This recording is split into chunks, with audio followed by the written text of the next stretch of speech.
Hey, kapatid! Going international naman po ang usapang pagkain natin sa mga Mexican food na natikman ninyo. Anong pinakamasarap? Mama, nakapag-Mexico ka naman, di ba? Ay, anong masarap doon? Yeah. Gusto ko doon kasi lahat maanghang, di ba? Yes. Oo. Yes. Ako, ang gusto ko kasi yung mga yung enchilada, pa kasi gusto ko yung greens, di ba? Yung salad. Pero pwede kahit ka anong marami burrito, kang makakain doon. Quesadilla. Yeah. Quesadilla di ka. ba? Taco. Maraming option na walang karne. Fish taco. Yung Yeah. Mexican ba yun? Tex-Mex. Pero Mexican. kahit anong Mexican. Chili. Chili ang gusto niya. Ayan yung partner ko sa mga hangyan. Ikaw, Jess. Ayun din, quesadilla, saka yung pollo, chicken. Ako alam mong gusto ko sa Mexican ay tostada. Tapos yung corn na merong parang cream and peppers and ano, gusto ko yan, Mama. Oh, eto Bakit na. di mo tinatanong kung nakapag-Mexico na? Pampanga. Pareho tayo Pampanga. Alam ko na. Burimo. Anong burimo? Anong burimo? Eh, manyaman. Manyaman eh. Burrito. Burrito? Wow! Ng burrito. Okay. Kung gusto niyo po ng bago at kakaibang Mexican snack, may sagot dyan ang ating eat girl na si Maui sa isang commissary sa Antipolo. Mau, ano bang mga Mexican dishes dyan? Yes, Mama. Good morning. Yes. At good morning sa ating mga kapatid. Naku, pasensya na yung boses ko. Kumakapit Kamusta pa, naman? pero kaya pa ba? Mama. Okay, ang ganda nung sinabi nyo. Madam Auring. Madam Auring, kamusta? Kaya pa. Okay, Mama. Medyo bababaan ko lang yung boses ko muna, ha? Hindi muna ako makakasabay sa energy na yan. Pero wait lang, ang ganda nung sinabi nyo. Kasi yun nga, Mexican food. Pero hindi ito yung ating usual Mexican food, Mama. Ito naman ang tinatawag nating chimichanga. Ayan, and perfect. Nandito tayo ngayon sa Mr. Chimichanga dito po sa Antipolo. At nandito tayo sa kanilang commissary. And itong chimichanga, ito yung ginagawa namin ngayon. So from what I heard, chimichanga is like a Mexican version of lumpia. Pero syempre, marami ring iba-ibang style kung para sa ating lumpia. Ako talaga lover ako of Mexican food. Pero ito, never ko pang na-try. So ito, bagong-bago sa aking panlasa mamaya. At excited akong i-try talaga ito. At ayan. Ayan, so eto, ganito gumawa ng chimichanga. Yan, so lalagyan na namin ng egg para ma-seal. Ayan.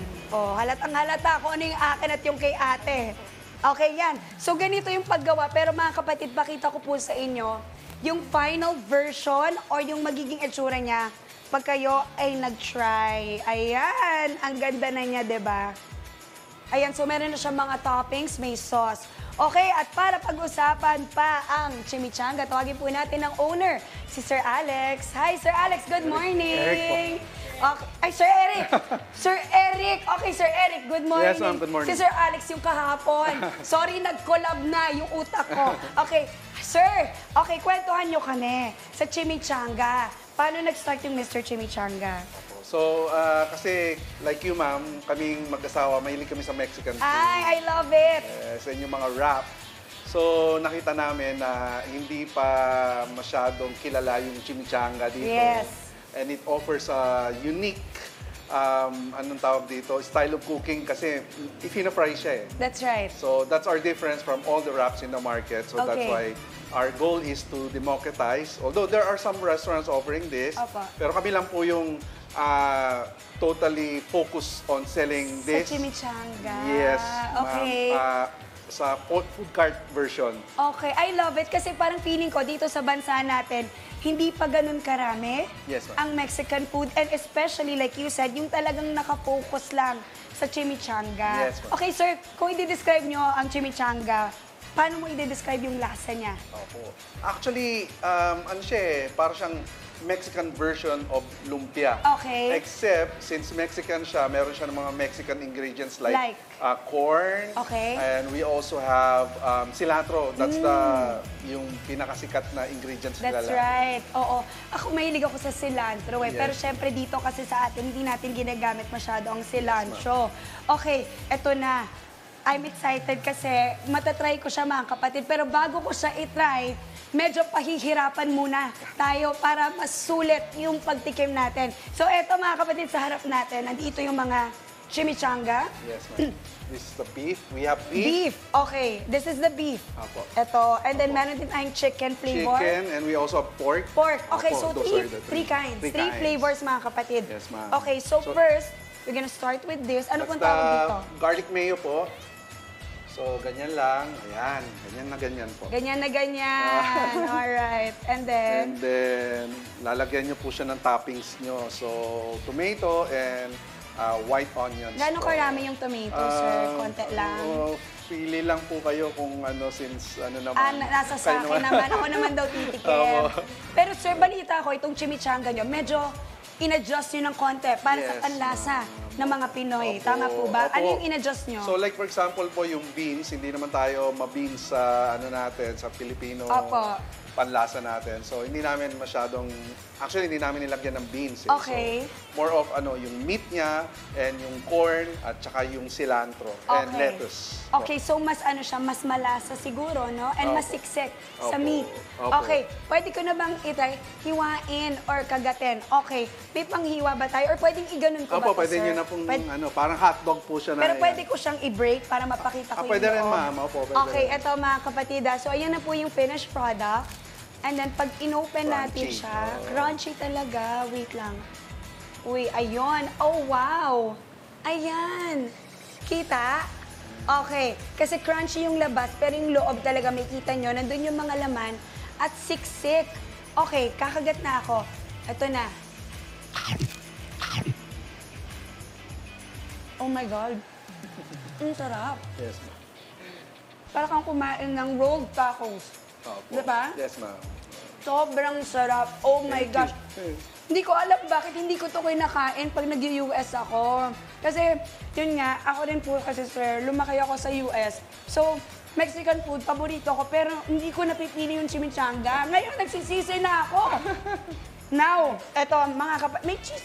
May cheese May ba cheese to? po siya. Opo, may Okay, cheese sa loob. cheesy din siya. So imagine niyo po, beef with cheese, with tomatoes and lettuce na naka-lumpia in a crunchy form. Yes. Ay, napakasarap. Okay, pag-usapan po natin, sir, magkano po ang presyo ng chimichanga niyo? Po, ano po, meron po kaming 115 and then 125. Depende sa klase. Yung Okay. beef namin, 125 pesos. po. Okay. Alright. Tapos, I'm curious kasi ngayon uso na yung mga trays, parties. Yes, ma'am. Kaya nyo rin po bang mag-cater sa gano'n, yung pangmaramihan? Opo, kaya po namin. So, very open kami doon. Yung ibabox natin siya para sa party trays po natin. And also, we're available sa mga delivery apps po.